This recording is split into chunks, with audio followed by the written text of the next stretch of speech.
Hey guys, good morning, welcome back my new blog. আশা করি ভালোই আছো। তো তুমি দোয়া আশীর্বাদে আমিও মোটামুটি ভালোই আছি। এখন কথা হয়েছে সকাল 7টা বাজছে, জাস্ট করে ভাত খাইছে, ভাত খাই 2 মিনিট রেস্ট নিয়ে পারি নাই। যখন মানে খুলবান সাঙ্গো সিমেন্টের গুদা, মানে এন থেকে সিমেন্ট লুট দেওয়া হবো, কত করে 35 সিমেন্ট লুট দেওয়া হবো, তারপরে যাইবো আবার উলুগুনছি, মানে উলুগুনছি নিয়ে যাবো সিমেন্টটি।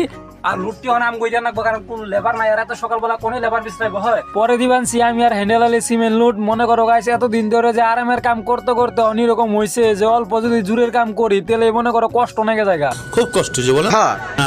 শোনা গো আমার আধা ঘন্টার সময় কুস্তা কুস্তি করে মনে করো অনেক সিমেন্ট লুট দিয়া শেষ। গাইস ফাইনালি আমগো সিমেন্ট উঠানি শেষ। ওখান গাইস দেখবেন চাঙ্গু অবস্থা, মানে আমার থেকে আমার লগেটার অবস্থা বেশি খারাপ, কারণ আমি শুরু দেখে আমার অল্প কষ্টটা কম করবার এখন ভালো পাই আমারে।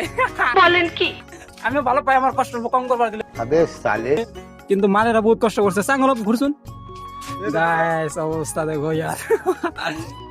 ও ভাই, 1 নম্বর তো আমার নাম হয়েছে আমি, 2 নম্বর হ্যান্ডেল আলী, 3 নম্বর সুদিলাল। মনে করো 3 জন আইসি আমরা এখন হাত ধুইবার নিগে, কারণ 4-5 জনের কাম আমরা 3 জনে ক্লিয়ার করে লাইছি। মনে করো আজকে সারাদিন বয়ে থাকলে কোনো কথা নাই, কারণ আমরা এখন সারাদিনে কাম হনি করে লাইছি, আধা ঘন্টার মধ্যে ক্লিয়ার করে লাইছি। পরে হাত পাও ধুয়ে যাইতাছি রুমে, কারণ এই ঠান্ডার মধ্যে এত সকালবেলা স্নান করা অসম্ভব।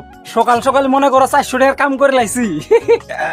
সকাল সকালই মনে করো গাইস আজকের দিনটা মানে খুবই ভালো যাবো, কারণ সকাল সকালই আমার কামাই হয়ে গেছে গা। আর আশা করি ভিডিওটা ভালো লাগছে তো লাইক করো, শেয়ার করো, আর যদি না লাগে তো কিছুই করো না কোনো। Bye bye.